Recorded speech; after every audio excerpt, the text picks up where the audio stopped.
Welcome to Varanasi, the spiritual heart of India and one of the oldest living city in the world. Ganga नदी दो नदियों में विभाजित होती है, एक है वरुणा और एक है असी, और इन्हीं दो नदियों के बीच में बसता है शहर वाराणसी। यहाँ हर गली में कहानी है, हर घाट पर आस्था है और हर सुबह गंगा आरती से दिन की शुरुआत एक नई एनर्जी के साथ होती है। From the peaceful sunrise at Asi Ghat to divine vibes of Kashi Vishwanath Temple, Varanasi is not just a place, it is an experience of faith, culture and life itself. इस vlog में हम explore करेंगे वाराणसी के famous Ghats, मंदिर vibes, local street foods और असली Banarasi lives जो दिल को टच कर जाती हैं।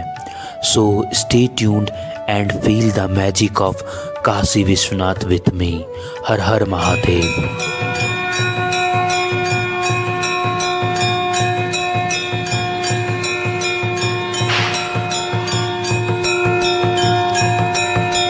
सुबह 8 बजे हमारी ट्रेन वाराणसी पहुंच जाती है और जैसे ही हम लिफ्ट में सामान रखते हैं तभी हमारी मुलाकात एक प्यारे से बच्चे से होती है और मेरा पूरा ग्रुप इतने कम वक्त में उस बच्चे से अटैच हो जाता है। फिर हम सभी उस बच्चे को अलविदा कहते हैं और 30 रुपये पर सवारी के हिसाब से हम ऑटो बुक करते हैं और पहुंच जाते हैं अस्सी घाट के तरफ, जहां पे हम लोग रूम बुक किए हैं। फिर जल्दी जल्दी रूम में फ्रेश हो जाते हैं और निकल जाते हैं वाराणसी एक्सप्लोर करने के लिए। सुबह सुबह बिना कुछ खाए पिए हम लोग निकल जाते हैं काशी विश्वनाथ मंदिर के दर्शन के लिए और यहाँ की ऐतिहासिक सड़कें अपने आप में ही इतिहास को बयां कर रही हैं, जो कि काफ़ी स्पिरिचुअल और पॉजिटिव वाइब्स दे रही हैं।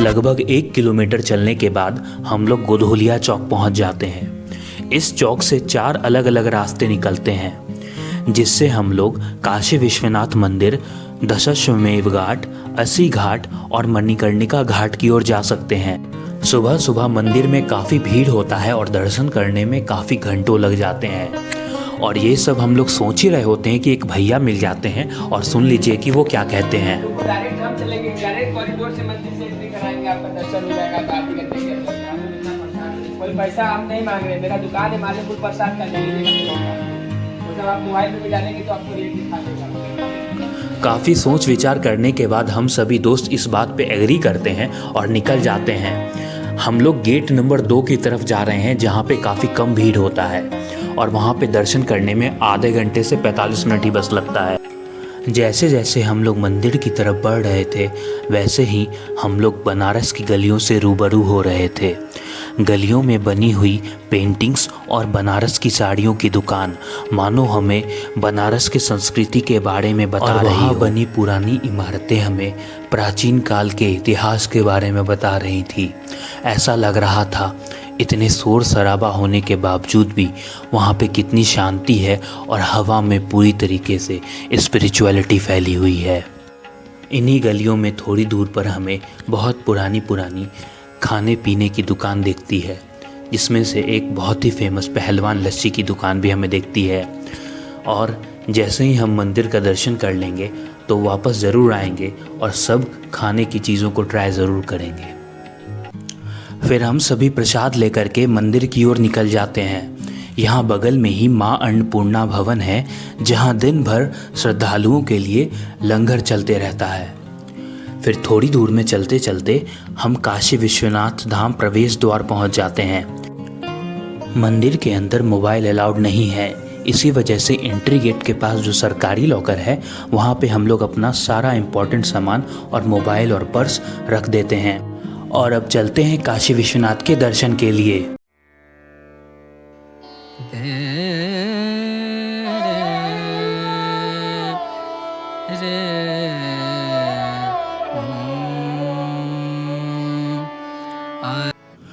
तो मंदिर में दर्शन काफ़ी अच्छे से हो गया। लगभग 45 मिनट से 1 घंटा लगा दर्शन करने के लिए।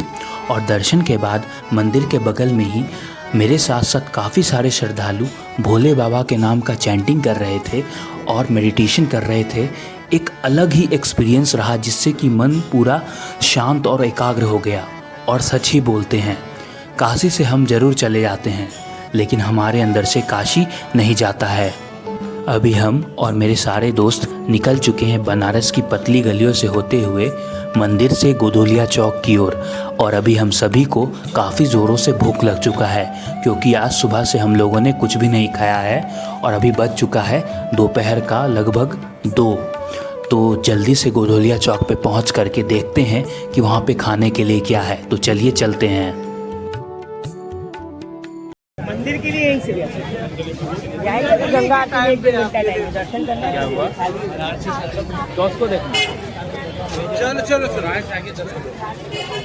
बनारसी साड़ी कितने रुपया में? अरे साला तुम छोड़ रहे ना रुपया में। हम अलग है हम अलग है स्टार्ट है आगे आप जैसा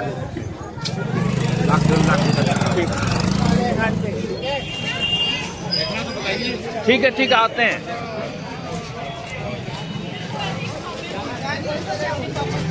तो टहलते टहलते पहुंच जाते हैं यहाँ के फेमस केसरिया चाट भंडार में। और अंदर घुसते ही पता चलता है कि ये कितना ज़्यादा फेमस है। यहाँ पे काफ़ी ज़्यादा भीड़ होता है। तो चलिए अलग अलग वैरायटी को ट्राई करते हैं। अभी हम बनारस के केसरिया चाट भंडार में बैठे हुए हैं और यहाँ का टमाटर चाट ट्राई करने वाले हैं। और टमाटर चाट के साथ साथ हम और भी कुछ नया वैरायटी ट्राई करेंगे। तो और हम बताएंगे कि यहाँ का चाट कैसा रहता है।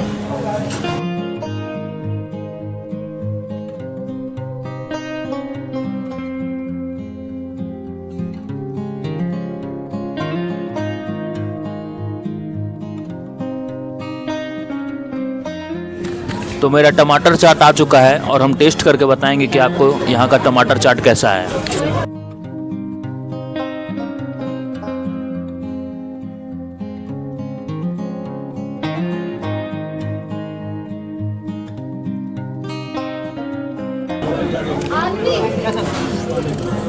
जैसा हम नॉर्मल चाट खाते हैं हमको वैसा ही लग रहा है। कोई खास अंतर नहीं है लेकिन खाने में भूख लगा हुआ है तो हमको और खाने का मन कर रहा है।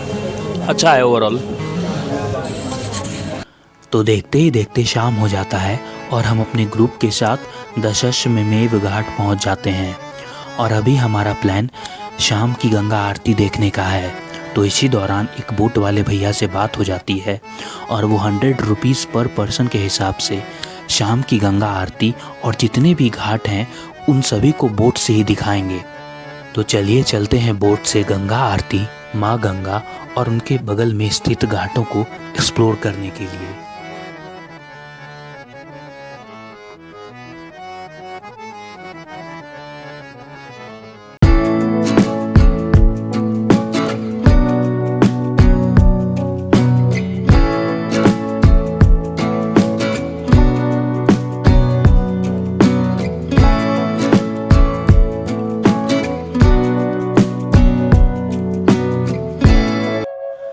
आरती और हमारा बोट दोनों ही स्टार्ट हो चुका है और हम निकल चुके हैं सारे घाटों का नाइट व्यू एंजॉय करने के लिए। तो चलिए चलते हैं।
आंटी जी हाय कर दीजिए।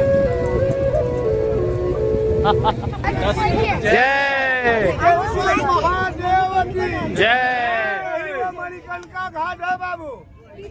आइए ये पानी रोड वाला ये विश्वनाथ धाम का 1 नंबर के नाम जपन महेशु काशी मोक्ष देशु देशु। ये तीनों लोक में ये अकेला जगह है बाबू। हमारा आपका दुकान 8 बजे बंद हो जाएगा। ये 24 hour dead body fire 2 star. वाह लोग परेशान होंगे नीचे ऊपर सब सैकड़ों नहीं हजारों बारी जलते हैं यहाँ। जरा सा भी इस्माइल नहीं होगा बाबू। आप जाइए फूट के आइए। बहुत सारा बॉडी जलता है फिर भी स्मेल नहीं आता है।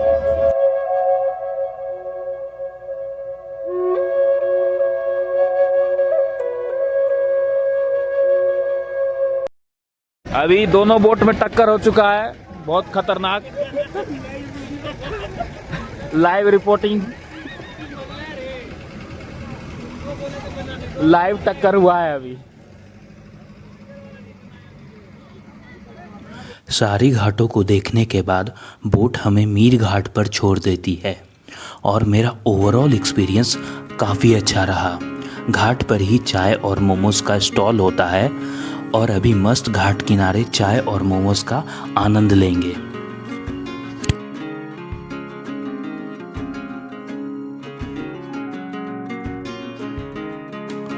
चाय का टेस्ट तो काफ़ी अच्छा था, लेकिन सच बताएं चाय का स्वाद इसकी पत्तियों में नहीं है, बल्कि दोस्तों के साथ घाट किनारे बैठ के सारी चिंताएं और परेशानियों को भूल के यहाँ के वाइब्स को फील करने में है। और अभी हमारे मजाक मस्ती करने का समय है।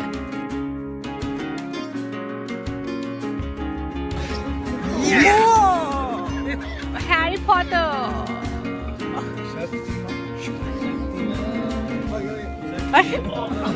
थोड़ी देर में हमने जो मोमोज और मैगी ऑर्डर किया था वो भी आ जाता है और यहाँ के मोमोज का तो क्या ही जवाब था। खा करके एकदम मज़ा आ गया, हम उंगलियाँ चाटते रह गए, सच बता रहे हैं।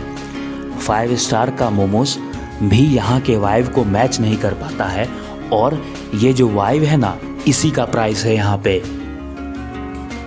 हम लोग सभी दोस्त घाट किनारे बैठ करके ही बहुत सारी बातें करते हैं। हम लोगों ने कई सारे नए लोगों से भी बात की। कई सारे लोग घाट किनारे बैठ करके गाना गा रहे थे, गिटार बजा रहे थे। सब देख करके काफ़ी अच्छा लग रहा था, एक अलग ही फील आ रहा था। हम सभी दोस्तों का मन थोड़ी देर तक और घाट पे ही रुकने का था, लेकिन धीरे धीरे रात भी हो रहा था और हम सभी को मार्केट घूमना था और कुछ खरीदारी भी करना था, तो इसीलिए हम लोग निकल पड़ते हैं। लेकिन थोड़ी दूर चलते चलते हम लोग एक शक्तिपीठ में पहुंच जाते हैं। यहाँ पे काशी विश्वलक्ष्मी देवी का शक्तिपीठ है। हमें ये तो पता था कि वाराणसी में ही शक्तिपीठ है, लेकिन हमें एकदम आइडिया नहीं था कि हम चलते चलते शक्तिपीठ में जा पहुँचेंगे। और वो कहते हैं ना, चलो बुलावा आया है, माता ने बुलाया है, ये लाइन हम पे काफ़ी फिट बैठ रहा था। और हाँ, आप लोग के जानकारी के लिए ये बता दें कि सारे जगह पे एक ही शक्तिपीठ मौजूद है, लेकिन वाराणसी ही एकमात्र ऐसा जगह है जहाँ पे 2 शक्तिपीठ मौजूद है, जिसमें से एक शक्तिपीठ का दर्शन आज हम लोग को हो गया। थोड़ी दूर पर एक स्टॉल लगा होता है जहाँ पे वाराणसी का फ्रिज मैग्नेट मिल रहा होता है, तो हम भी वाराणसी की याद में कई सारे फ्रिज मैग्नेट ले लेते हैं। फिर हम लोग यहाँ के मार्केट और स्ट्रीट को पैदल ही एक्सप्लोर करने निकल जाते हैं।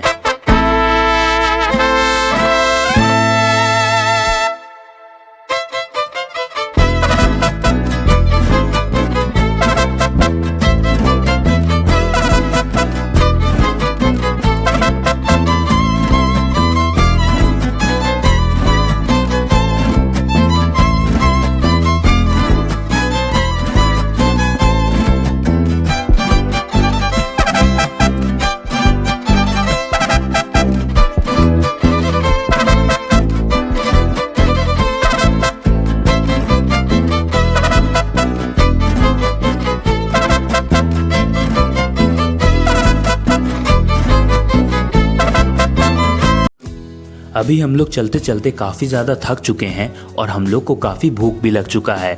तो गोधोलिया चौक से दशाश्वमेध घाट जाने वाले रास्ते में ही एक स्ट्रीट फूड का स्टॉल लगा होता है जहाँ पे डोसा, इडली, उत्पम मिल रहा होता है। तो अभी मस्त हम लोग बैठ करके डोसा खाते हैं और अपना पेट भरते हैं। और यहाँ का डोसा काफ़ी हेल्दी, टेस्टी और हाइजीनिक भी होता है। और ऐसा हम इसीलिए बोल रहे हैं क्योंकि हम 3 दिन तक लगातार इसी दुकान से डोसा, इडली, उत्पम खाए थे और मेरा पेट एक भी बार भी ख़राब नहीं हुआ है। फिर हम लोग को रात में काफ़ी ठंड लगने लगता है तो हम ये ईयर मास्क लेने पहुंच जाते हैं और ये हम लोग को लगभग 150 रुपये का पड़ता है। और यहाँ पे काफ़ी सारे लोग ठंड से बचने के लिए यही ईयर मास्क पहन करके घूम रहे थे। फिर खाने के बाद कुछ मीठा तो बनता ही है तो हम लोग लस्सी पीने के लिए पहुँच जाते हैं। यहाँ पे दुकान वाले भैया हम लोग को लाइव देसी स्टाइल में लस्सी बना के दिखाते हैं। ये दुकान काफ़ी पुरानी है और ये गोधोलिया चौक पर ही मौजूद है। यहाँ का लस्सी पी करके काफ़ी मज़ा आ जाता है, काफ़ी टेस्टी होता है और अब मेरा पेट पूरी तरीके से भर चुका है। ये था डे 1 हमारा वाराणसी का और अभी हम लोग काफ़ी ज़्यादा थक चुके हैं तो होटल की ओर जा रहे हैं। और डे 2 में वाराणसी में हमारे साथ क्या क्या हुआ इसको जानने के लिए हमारे चैनल को ज़रूर सब्सक्राइब करें।